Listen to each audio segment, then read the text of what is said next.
Και γυρίσαμε παρέα με τον Νικοξίδη. Καλησπέρα. Καλησπέρα. Λοιπόν, Απότυχανς. Απότυχανς, όνομα και πράγμα. Η θρυλική μπάντα, διάβασα καλά. Έτσι λένε οι θρύλοι. Μα υπάρχει ένας μύθος. Λοιπόν, έβαλα τώρα και ακούσαμε ένα πολύ ωραίο το σιγά μην κλάψω μαζί με το We Will Rock You. Ναι. Είναι δηλαδή το project για να καταλάβουμε εμείς που δεν σας έχουμε δει, ρε παιδί μου. Ναι. Είναι κάπως έτσι, έχει δηλαδή και μπερδεμένα κομμάτια μεταξύ τους. Ναι, κοίτα, γενικά, αν εξαιρέσεις, ξέρω εγώ, ένα 7-8 κομμάτια που είναι από τη δική μου δισκογραφία, όλο το υπόλοιπο είναι αυτό που λέμε διασκευές, αλλά είναι πραγματικά διασκευές, δεν είναι επανεκτελέσεις. Δηλαδή, ό,τι κομμάτι βάζουμε, από Χατζηδάκη μέχρι Αγγελάκα και από Active Member μέχρι Μάρκο Παπακάρη, είναι full διασκευασμένο. Είναι πειραγμένο δηλαδή. Δεν είναι απλά με τη δικιά μου φωνή, ας πούμε, ή αυτό. Ναι, ας πούμε το σιγά μην κλάψω, το κάνεις δικό σου τελείως. Είναι τελείως διαφορετικό. Ναι, έγινε κάτι άλλο, ναι. Ακριβώς. Ναι, νομίζω είναι αρκετά τολμηρά. Αλλά πάντοτε με γνώμονα. Δηλαδή, ναι, μένει σεβασμό στο υλικό, αλλά όχι μούχλα, ρε παιδί μου. Δηλαδή, το σεβόμαστε, προσπαθούμε να μην προδώσουμε το νόημα του δημιουργού. Ναι. Αλλά με μια τελείως φρέσκια και διαφορετική ματιά. Εντάξει, και άλλωστε, άμα να τα ακούσεις όπως το κάνει ο σπουδαίος Γιάννης Αγγελάκας, πες και βλέπεις τον Γιάννη Αγγελάκα, δεν έχεις λόγο να δεις το Αυτό πήγα να σου πω. Αυτό πήγα να σου πω. Μπράβο, να το κάνεις μια επανεκτέλεση απλά όπως το λέει, νομίζω δεν έχει και νόημα, έτσι. Δεν έχει νόημα. Ακούς και αυτόν που το φτιάξα κατευθείαν που είναι και καλύτερος από αυτό. Μπράβο, πας στην Τεχνόπολη που παίζει τέλος πάντων και τον ακούς. Ναι. Βέβαια, που είναι μασίβ το πράγμα. Όταν το λες εσύ, πρέπει να βάλεις κάτι δικό σου. Ακριβώς. Πάμε όμως να μας πεις περισσότερα. Κάθε Πέμπτη, έτσι μέχρι και 29 Δεκεμβρίου με το καλό. Ναι, έχουμε ακόμα 4 Πέμπτες. Ωραία. Ξεκινάμε 9.30 ώρα αυστηρά, γιατί υπάρχει κόσμος που είναι εξαρτημένος από το μισθό του ακόμα. Οπότε δουλεύει την άλλη μέρα. Είδες, γίνονται και αυτά. Οπότε ξεκινάμε νωρίς για να τελειώνουμε 12-12.30 και να μπορεί ο κόσμος να κοιμηθεί και να πανεργαστεί. Ακριβώς. Για πες μας λοιπόν για τους Απότυχανς, ποιοι είναι? Λοιπόν, οι Απότυχανς είναι ο Νεοκλής Νεοφυτίδης, ένας σπουδαίος ενοχιστρωτής, πιανίστας παγκόσμιας κλάσης, συνθέτης, τραγουδοποιός, φωνάρα κτλ. Δεν ξέρω τι να πρωτοπώ για τον Νεοκλή. Είναι η Αντωνία Τσολάκη, φοβερή φωνή και φοβερή μπασίστρια. Είναι ο Ανδρέας ο Νικόλης που παίζει τύμπανα. Και είναι και ο Αλέξανδρος Ιακώβου, καινούριο μέλος στην παρέα που παίζει βιολί. Μια χαρά. Και φυσικά frontman είμαι εγώ και η Βαλερία Κουρού. Τέλεια. Και όλο αυτό είναι οι Απότυχανς. Όλο αυτό είναι οι Απότυχανς. Είναι full πολυφωνικό το πράγμα πέρα από τα όργανα μας κτλ. Ναι, άκουσα και άλλες δύο φωνές είπες, εκτός δηλαδή από Σνά και τη Βαλέρια, είπες και άλλες δύο. Ναι, τραγουδάνε. Όλοι τραγουδάνε βασικά. Απλώς αυτοί οι δύο έχουν φωνάρες. Τραγουδάνε όλοι. Ωραία. Οπότε πάμε με δικά σου τραγούδια, με διασκευές, έτσι, πειραγμένες πολύ. Ναι, full. Και με μια διάθεση να περάσουμε καλά, να ψυχαγωγηθούμε. Και με μια εξωστρέφεια, γιατί ο καιρός είναι πολύ, οι καιροί που ζούμε είναι πολύ περίεργοι, σκοτεινοί και δύσκολοι. Και προφανώς με ενσυναίσθηση και με ευαισθησία και θίγουμε και τα κακό κείμενα της εποχής και με πρόζες και μέσα από τα τραγούδια. Αλλά δεν βρεθήκαμε εκεί για να στεναχωρηθούμε, να προβληματιστούμε, ναι, να συγκινηθούμε, ναι, αλλά και να γελάσουμε και να χορέψουμε. Είναι διασκεδαστικό το πρόγραμμα, ψυχαγωγικό. Νομίζω με όλα όσα συμβαίνουν χρειάζεται λίγο να γελάσουμε και να ξεχαστούμε. Χρειάζεται, λίγο, δηλαδή. Ναι. Χρειαζόμαστε μια βαλβίδα αποσυμπίεσης. Απλώς δεν λειτουργεί μόνο ως βαλβίδα, γιατί μια βαλβίδα μπορεί να είναι και ένα πολύ πιο. Καταλαβαίνεις τι εννοώ, ένα άλλο θέαμα, ρε παιδί μου, που απλά θα γελάσεις χωρίς να συμβεί τίποτα. Νομίζω ότι κάτι συμβαίνει και σε επίπεδο συγκίνησης και μηνύματος, ας το πούμε. Κάτι λέμε, κάτι ανταλλάσσουμε με τον κόσμο. Απλώς το πρόσημο είναι πάντοτε το θετικό, είναι πάντοτε μια εξωστρέφεια και μια αισιοδοξία ότι. Πού θα πάει, θα γυρίσει ο τροχός. Αυτό το λέμε τώρα 10 και χρόνια, έτσι, αλλά πού θα πάει, 10 γενιές το λέμε βασικά. Να πάει στο διάλογο.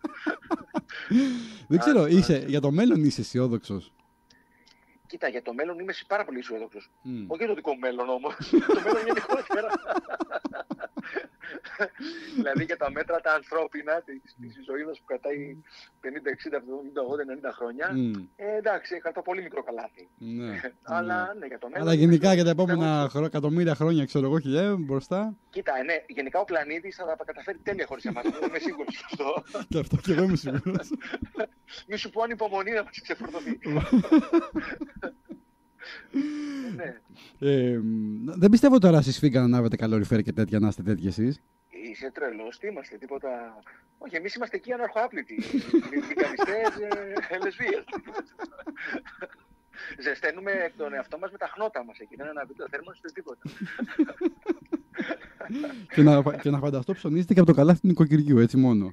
Βέβαια. Του νοικοκυραίου θα έπρεπε, γιατί αυτό μας έχει φέρει εδώ που μας έχει φέρει. Πραγματικά. Να ψωνίζουμε από το καλάθι του νοικοκυραίου. Πηγαίνει ο νοικοκυρέος να ψωνίσει και να πηγαίνουμε εμείς οι αναρχοάπλητοι δίπλα του και να παίρνουμε από τα πράγματα του. Καταλαβαίνετε. Ήταν μια κοινωνική δικαιοσύνη, αλλά. Ψηφίστε με, ρε, να τα αλλάξω όλα, ξέρεις. Ο γνωστός Έλληνας. Ναι, κλασικά.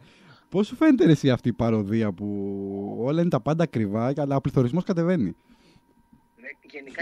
Γενικά πεθαίνουμε, αλλά πάμε καλά. Δηλαδή, και έρχεται η ανάπτυξη ακόμα. Το σενάριο είναι ότι πάμε καλά. Βζούν η ανάπτυξη. Έτσι. Κοίτα, γενικά μου φαίνεται πολύ σουρεαλιστικό όλο αυτό που ζούμε. Δεν σου κρύβω. Πολύ σουρεαλιστικό. Άλλο βιώνουμε, άλλο συζητάμε, άλλη είναι η εικόνα που θέλουν να μας πείσουν ότι υπάρχει στην κοινωνία και γενικότερα. Και δεν το λέω κομματικά, το λέω ουσιαστικά σαν πολίτης, όχι σαν κομματόσκυλο. Ναι. Και παλεύουν πολύ να μας πείσουν, έτσι.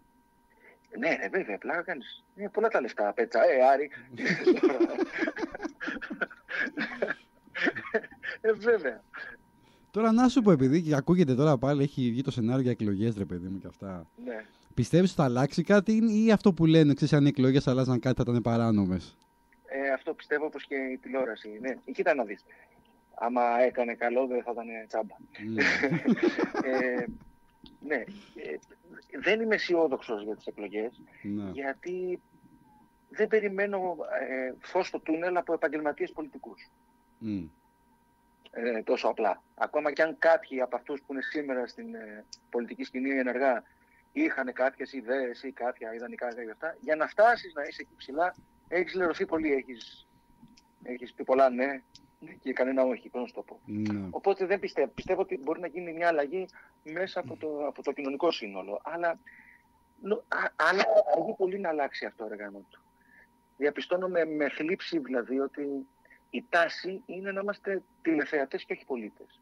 Και με το τηλεκοντρόλ δεν αλλάζει κάτι. Ίσως ρε εσύ και γι' αυτό λες να είναι η κοινωνία λίγο σαστισμένη, λίγο ότι. Ξέρεις, γιατί λέμε ρε παιδί μου, γίνονται όλα αυτά που σε άλλες χώρες ας πούμε θα είχαν πέσει κυβερνήσεις με το 1/10 από αυτά που έχουν γίνει. Βέβαια. Αλλά εδώ δεν συμβαίνει τίποτα, ας πούμε. Ναι, γιατί είμαστε με το τηλεκοντρόλ στο χέρι. Ξέρω εγώ, δεν ξέρω. Κοίτα, είναι και κάτι άλλο. Μας έχουν πείσει, αυτό που λέω εγώ, δηλαδή, είμαι και εγώ θύμα της προπαγάνδας, ότι δεν μπορείς να αλλάξεις κάτι. Ότι είναι τόσο μεγάλο αυτό πάνω από σένα, που ό,τι και να φωνάξεις και να οργανωθείς και να βγεις και να σκούξεις, δεν θα αλλάξει κάτι. Αλλά αυτό δεν πιστεύω ότι ισχύει. Ισχύει γιατί το πιστεύουμε κι εμείς. Είναι σαν τον ελέφαντα που τον δένουν με ένα σπάγκο στο στήλο και δεν φεύγει γιατί όταν ήταν μωρό δεν μπορούσε να σφάσει το σπάγκο. Αυτό θεωρώ ότι συμβαίνει σε παγκόσμιο επίπεδο, όχι μόνο σε ελληνικό. Απλώς ναι, σε άλλες ευρωπαϊκές χώρες, στη Γαλλία και αυτά έχουν λίγο πιο κοινωνική συνείδηση, είναι λίγο πιο πολίτες από εμάς. Λίγο πιο πολύ, αλλά είναι πιο πολύ. Εμείς εδώ, ναι, αν μέχρι να μας κόψουν το ρεύμα της τηλεόρασης ή του ρούτερ και θέρμανση να μην έχουμε, δεν θα βγούμε έξω να κάνουμε κάτι. Νομίζω ο μόνος ξεσηκωμός που έγινε τα 2 χρόνια τελευταία είναι όταν πήγαν να κρυβίνουν τον καφέ. Καλά, αυτό εντάξει. Και το σουβλάκι πήγαν να κρυβίνουν καφέ. Νομίζω εκεί λίγο όλοι αγριέψαμε, ρε παιδί μου. Εντάξει, κάτσε. Δηλαδή υπάρχουν και ιερά και όσια. Ναι, δηλαδή κάπου όπα, ρε παιδί μου. Και τον καφέ στον Έλληνα δεν το πειράζει. Κάνε ό,τι θέλεις. Δεν ξέρω, δεν ξέρω. Τι να πω, πραγματικά. Δηλαδή, ξέρεις, βλέπω τουλάχιστον αυτό που έλεγε στην Αγγλία και στη Γαλλία. Κάποιοι παρετούνται, ρε παιδί μου, και υπουργοί, ξέρω εγώ. Έστω και για τα μάτια του κόσμου που λέει ο λόγος. Αυτό πήγα να πω. Έστω για τα μάτια του κόσμου θα παρετηθώ, σου λέει. Ναι. Εδώ δεν υπάρχει. Εδώ στην καρέκλα μπαίνουν με ούπα αυτοί. Βγαίνουν. Βιδωμένοι. Με χείριση αλλαγής φίλου φεύγουν από την πέρα. Βιδωμένοι κανονικά. Να σου πω, σε πάω και τώρα σε κάτι άλλο. Έτσι, Μουντιάλ βλέπεις? Γιατί γίνει όλη αυτή η κουβέντα με το. Όχι, δεν βλέπω. Κοίτα, δεν είμαι γενικά φαν του ποδοσφαίρου, να σου πω την αλήθεια. Όχι για πολιτικό, κοινωνικού λόγους. Δεν είμαι φαν του μπάσκετ. Αλλά αυτές γενικά οι πολύ μεγάλες διοργανώσεις, ενώ γενικά κάπως έτσι με σοκάρουν, δεν μ' αρέσουν. Το θεωρώ πολύ μακριά δηλαδή από την ουσία του αθλητισμού. Όπως δεν μπορώ να δω βραβεία μάντα. Είναι το ίδιο πράγμα. Είναι πολύ μακριά από τη μουσική. έτσι όπως την εννοώ εγώ. Ναι, κατάλαβα. Μουσική είναι και εκείνο, αλλά είναι ένα πράγμα που δεν με αφορά. Ναι. Δηλαδή τον αθλητισμό τον αγαπώ και τον σέβομαι πάρα πολύ. Τους ντοπαρισμένους αθλητές με τους 50.000 χορηγούς που βάζουν γκολ και που να σηκώσουν την μπλούζα να φανεί από μέσα το Mazda, το μέσα φανελάκι, ξέρω εγώ δεν. Ναι. Όχι, απλά το λέω γιατί έχει ακουστεί όλα αυτά με τους εργάτες και το κοινό. Μπράβο, έχει χωριστεί λίγο στα δύο. Δηλαδή κάποιοι που βλέπουν, κάποιοι που δεν βλέπουν. Γι' αυτό ρώτησα. Ναι, και είναι και αυτό που λέει ο άλλος ότι άμα δεν δω εγώ, τι θα αλλάξει. Εντάξει. Είναι σαν και αυτό που λέγαμε πριν με την κοινωνία, ότι θα αλλάξει κάτι. Ακριβώς, ναι. Ξέρεις τι γίνεται. Είναι σαν μια φωτογραφία που είχατε κρίσει στα social που δείχνει ένα πλήθος που κοιτάει μπροστά και μόνο ένας γυρνάει και κοιτάει ανάποδα, κοιτάει πίσω. Είναι το πρόσωπό του. Και λέει δεν αλλάξει τον κόσμο, αλλά αλλάζει την εικόνα. Ακόμα και ένας να μην το κάνει. Σωστό. Κάπως επηρεάζει. Ξέρεις τι, επηρεάζει τον μικρό κόσμο σου, επηρεάζει τον περίγυρο σου. Ακριβώς. Και τελικά λίγο. Με την προσωπική ευθύνη, όχι ατομική. Από ατομική χορτάσαμε 3 χρόνια. Ατομική ενέργεια. Ναι. Για πάμε, γυρίσουμε στα μουσικά. Για πες, εσύ τώρα... τώρα... τώρα. Μπράβο, ναι, πάμε λίγο να... Εκτός από τους Απότυχανες είσαι και με την Ελένη Βιτάλη. Με Ελένη Βιτάλη και Χρήστο Θηβαίο, με τον Τζουμ, μια μπάντα που έχουμε στήσει με φίλους μουσικούς. Και ξεκινήσουμε στο Γυάλινο μέσα Δεκέμβρη, Παρασκευές. Τέλεια. Επίσης φουλ διασκευασμένα και χαμός εκεί. Γενικά, ναι, δεν μ' αρέσει να παίζουμε μια από τα ίδια. Μ' αρέσει να τα αλλάζουμε λίγο. Εντάξει, και αυτό είναι και το ενδιαφέρον, έτσι. Για μας είναι, αλλά νομίζω για τον κόσμο είναι ενδιαφέρον, δεν ξέρω. Ναι, γιατί ξέρεις και ο κόσμος που θα έρθει θα ακούσει αυτή την πεπατημένη την ίδια, ρε παιδί μου, το αυθεντικό. Ακριβώς το ίδιο πράγμα που έχεις ακούσει χιλιάδες φορές. Ναι. Μπράβο, ναι. Εσύ τώρα ετοιμάζεις κάτι δισκογραφικά? Κοίτα, έχω πολλά πράγματα στο μυαλό και στο σιρτάρι. Δεν βρίσκω χρόνο να τα βάλω. Αλλά θέλω να ετοιμάσω και δικά μου πράγματα και δικά μου τραγούδια, δηλαδή που με ερμηνευτεί εμένα, είτε σαν solo, είτε με τους Απότυχανες, είτε με τους Τζουμ κτλ. Και τραγούδια σε άλλους συναδέλφους που προσεβάλαμε ένα δίσκο με την Βιολέτα την Ίκαρη πριν 6-7 μήνες. Κάτι ανάλογο σκέφτομαι να κάνω και στην πορεία με κάποιον άλλον. Είναι πολλά στο κεφάλι μου. Δεν ξέρω πώς θα τα χωρέσω και πώς θα τα κάνω. Άρα έχεις πραγματάκια, απλά χρόνο δεν έχεις. Δεν έχω χρόνο και δεν έχω και μυαλά. Το πρόβλημά μου είναι αυτό εμένα. Γενικά επηρεάζεσαι με όλα όσα συμβαίνουν, παιδί μου, λογικό πιστεύω. Δεν επηρεάζομαι, διαλύομαι. Ναι. Και προσπαθώ και κάνω αγώνα γι' αυτό και δεν είναι εύκολο. Δεν είναι εύκολο. Φαντάζομαι και όχι, διαλύομαι, επηρεάζομαι πάρα πολύ. Επειδή περάσετε και οι καλλιτέχνες και 2-3 δύσκολα χρόνια, γιατί η κυβέρνηση πραγματικά γύρισε την πλάτη. Ναι, πολλούς από εσάς δηλαδή σας πήγε από το 0 από την αρχή, ρε παιδί. Πάνε σχέδια, πάνε προγραμματισμοί, πάνε όλα. Έσκασε η κρίση και το πρώτο που χτύπησε ήταν η διασκέδαση και να κοιτάξει να γεμίσει το καλάθι του και μετά να πάει να διασκεδάσει. Πάνω που άρχισε να ισορροπεί λίγο αυτό και λίγο να το συνηθίζουμε. Λίγο να το συνηθίζει και ο κόσμος. Λίγο να αλλάζουν λίγο τα πράγματα και να υπάρχει μια αισιοδοξία. Σπάει ο COVID και γυρίσαμε στο μείον, όχι στο 0. Καταρχάς ήμασταν 2 χρόνια χωρίς. Με μηδενικό εισόδημα. Ακριβώς. Με μηδενικό κυριολεκτικά. Ναι, μα κάποιοι μουσικοί θυμάμαι και εγώ για το που μίλαγα και αυτά, ότι είχαν να παίξουν πάνω από 2 χρόνια. Πραγματικά. Μιας και είμαστε στο ραδιόφωνο, πιστεύεις αυτή η κατάρα με τις playlist θα αλλάξει ποτέ? Άλλο πληγή ανοίγεις. Μην μιλάς για playlist. Μην μιλάς για... Κοίτα, το playlist είναι το καρκίνωμα του ραδιοφώνου, κατά τη γνώμη μου. Και δυστυχώς θα το καταλάβουμε, εμείς το έχουμε καταλάβει μάλλον περισσότεροι, αλλά το ίδιο το ραδιόφωνο θα το καταλάβει ότι θα είναι πολύ αργά. Είναι όπως με τις δισκογραφικές, δηλαδή που δίνανε πολύ χώρο σε πράγματα που δεν είχαν αξία, γιατί θεωρητικά αυτά τους έφεραν πιο πολλά λεφτά από αυτά που είχαν αξία. Αλλά εν τέλει ήταν τόσο ευτελές το προϊόν που ο κόσμος το απομυθοποίησε και πέθανε τη δισκογραφία και δεν αγοράζει κανείς. Σωστό. Τραγούδια γιατί το θεωρεί, ακόμα λέει και τα καλά τα θεωρεί ότι έλα μπορεί τώρα πάνε εκεί, μπαίνουν σε ένα υπολογιστή, τα φτιάχνουν, που δεν είναι έτσι, αλλά έτσι είναι ο μέσος άνθρωπος, έτσι κάπως έτσι σκέφτεται. Αυτό γίνεται και με το ραδιόφωνο, δηλαδή αποφασίζουν οι διαφημιστές στην τάδε ζώνη ποια τραγούδια πρέπει να ακουστούν για να έχουν αυτό το κοινό, ώστε αυτό το κοινό αγοράζει την τάδε κάρτα κινητού ή το τάδε παπούτσι ή το τάδε αυτοκίνητο. Και βγαίνει κάποιος και κάνει μια συναυλία με μια αφίσα και χωρίς ένα τραγούδι στο ραδιόφωνο και έχει 20.000 κόσμους σε ένα γήπεδο και λες αυτό δεν τον παίζει κανένα ραδιόφωνο. Τι έγινε, παιδιά? Ναι. Αν και πιστεύω και στη νέα γενιά ίσως έχει γυρίσει λίγο την πλάτη στο ραδιόφωνο. Δηλαδή είναι πιο πολύ με Spotify τώρα και YouTube και έτοιμες λίστες, ας πούμε, δικές του εννοώ που θέλει. Το θέμα είναι βέβαια και εκεί. Πάλι η εκμετάλλευση υπάρχει εντάξει. Η ίδια εκμετάλλευση και ο αλγόριθμος, και δεν είναι μόνο αλγόριθμος, γιατί τον αλγόριθμο κάποιοι άνθρωποι τον διαχειρίζονται. Ναι, που σου προτείνουν άλλα κομμάτια δίπλα, ναι, σωστό. Ναι, η πίτα είναι το 90% μεγάλες εταιρείες και το 10% μικρές ανεξάρτητες. Οπότε και εκεί το προτινόμενο που θα σου βγάλει, δηλαδή λες, ναι, είσαι ελεύθερο στο ίντερνετ ή στο Spotify ή στο YouTube να βγάλει τη δουλειά σου να δημοσιεύσει. Σύμφωνοι, αλλά πώς θα φτάσει σε αυτόν τον ωκεανό πληροφορίας, πώς θα φτάσει στα αυτιά κάποιου, αν δεν σε ξέρει, κατάλαβες. Να με χτυπήσει εμένα στο YouTube, θα με χτυπήσει να με βρει.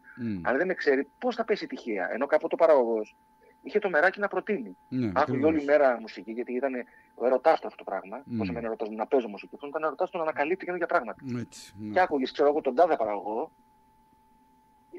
έβαζε και 5 επιτυχίες φυσικά, γιατί έπρεπε να είναι εμπορική η εκπομπή του, και έβαζε και 5 πράγματα που έλεγε ακούστε αυτό, ακούστε εκείνο.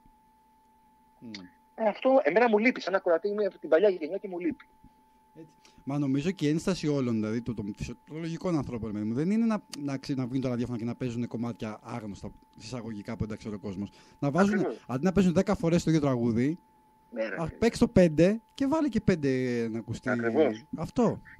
Ή λέει, ξέρω εγώ, το playlist πάντα κατά μία έννοια υπήρχε, λέει, γιατί είναι η λίστα που διαλέγει το ραδιόφωνο. Μα δεν λέμε το ρεπερτόριο, δεν λέμε ότι σε ένα ραδιόφωνο που παίζει, ξέρω εγώ, metal, ξαφνικά θα βάλει τη Μαργαρίτη. Αν έχει θεματική όλος ο σταθμός, ας πούμε, ότι είναι metal. Ναι. Αλλά το metal έχει τεράστια εκατομμύρια τραγούδια. Ακριβώς. Γιατί πρέπει να είναι αυτά 20, τα 30, τα 50%. Δηλαδή υπάρχουν σταθμοί που αν ακούσει 3 μέρες, ξέρεις και με ποια σειρά θα παίξουν. Αυτά από ένα σημείο και ύστερα. Και δεν σε πάω και πολύ μακριά. Δηλαδή, πάρε παράδειγμα τον Αγγελάκα, ας πούμε. Έτσι. Δηλαδή, παίζουν κομμάτια από τρύπες ακόμα και έχει βγάλει πόσα CD μετά και δεν τα ακούς. Έχει βγάλει, βέβαια. Αριστουργήματα έχει βγάλει. Και ακούς ακόμα τα κλασικά. Τα παλιά. Ναι. Άρα, εσύ τώρα προτιμάς την εποχή εκείνη, δηλαδή όταν ξεκίναγες πίσω στο μακρινό 1999 με CD, με δισκογραφικές, με ραδιόφωνο. Θα σου πω. Δεν μ' αρέσει να λέω ότι προτιμάω άλλη εποχή, γιατί νιώθω γέρος. Στα δικά μας τα χρόνια ήταν αλλιώς τα πράγματα. Όχι. Κάθε εποχή έχει τα καλά της και τα κακά της. Απλώς, όπως δεν μ' αρέσει να οριοποιούμε και να λέμε τα παλιά ήταν καλύτερα όλα. Δεν ήταν όλα καλύτερα. Κάποια ήταν πολύ καλύτερα και άλλα ήταν πολύ χειρότερα. Έτσι και ό,τι καινούργιο δεν είναι καλό. Δηλαδή, μου άρεσε πολύ και μου λείπει ότι έπαιρνε ένα CD ή ακόμα καλύτερα ένα βινίλιο. Είχε τη μυρωδιά, έπιανε χώρο στη δισκοθήκη σου, έβαζες ακουστικά και το άκουγες συνεχόμενα. Έλεγες 40 λεπτά, με απασχολήσει κανείς, ακούω το τάδε αυτό, πώς να βλέπεις μια ταινία, ας πούμε. Και να μην σου άρεσε το άκουγες. Γιατί το έχεις πληρώσει. Και να μην σου άρεσε το άκουγες, γιατί το έχεις πληρώσει, ειδικά μέσα να πιτσιρικάς. Βέβαια, το είχα τηρήσει. Δεν βγήκες 2 εβδομάδες για να πάρεις το τάδε βινίλιο. Αυτό. Δεν το συζητάνε. Ναι, αυτό μου λείπει. Δηλαδή, χαίρομαι πολύ την πληροφορία, χαίρομαι πολύ ότι μπορώ να βρω τώρα, αυτή τη στιγμή, στον υπολογιστή μου και να βρω άπειρα πράγματα. Αλλά μου λείπει και αυτό το λίγο πιο μερακλαντάν που υπήρχε. Ναι. Δεν ξέρω πώς θα μπορούσε να υπάρχει ένας συνδυασμός.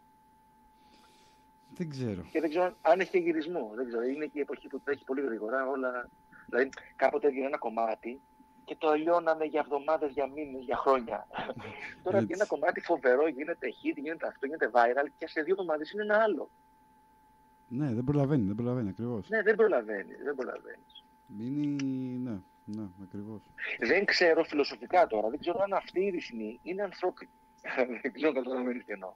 Δηλαδή, είναι ρυθμοί μηχανών αυτές. Δεν νομίζω ότι είναι ανθρώπινοι. Γι' αυτό νομίζω και λίγο στραγγαλιζόμαστε και συναισθηματικά. Τώρα εσύ λες γενικά για τον τρόπο ζωής εδώ πέρα που έχει γίνει έτσι πλέον, η καθημερινότητα δηλαδή. Ναι, με αφορμή τη μουσική το λέω, αλλά ναι. Κατά επέκταση βλέπεις ότι είναι όλα έτσι. Ναι, μπράβο, τρελή ρυθμή ακριβώς. Τρελή ρυθμή. Τρέχουμε να προλάβουμε τι. Ακριβώς, ναι. Δεν ξέρω. Ναι. Πάμε πάλι να θυμηθούμε τις Πέμπτες στη Σφίγγα. Πέμπτες στη Σφίγγα από τη Χάνς. Ελάτε να αλλάξετε σηκώτη από τα γέλια και να σας φύγει και κανένα δάκρυ από συγκίνηση ταυτόχρονα. Κάνουμε αυτό το περίεργο το ωραίο. Και από μέσα Δεκέμβρη Παρασκευές στο Γιάλινο με Βιτάλη και Τιφαίο. Τέλεια. Θα μου πεις έτσι τίποτα, καμιά άλλη έτσι διασκευή ωραία που παίζετε? Να σου πω, άμα θες να ακούσεις το Ακουμάνα, που είναι το τελευταίο cover που φτιάξαμε που βγήκε. Active Member δηλαδή. Ωραία. Θα το βάλουμε να παίξει τώρα. Του Χατζηδάκη και το έχουμε κάνει ντουέτο με τη Βαλερία, ενώ δεν είναι ντουέτο προφανώς το κομμάτι. Θα το βάλουμε να παίξει τώρα. Είναι το επόμενο. Ωραία. Λοιπόν, τέλεια. Να σε ευχαριστούμε πάρα πολύ. Εγώ ευχαριστώ πολύ για την φιλοξενία. Λοιπόν, πάμε και τις Πέμπτες στη Σφίγγα. Έτσι, καλή δύναμη και δημιουργική αντίσταση. Έτσι, να είσαι καλά, να είσαι καλά. Να είσαι καλά, να είσαι καλά. Ευχαριστώ πολύ. Έγινε, bye.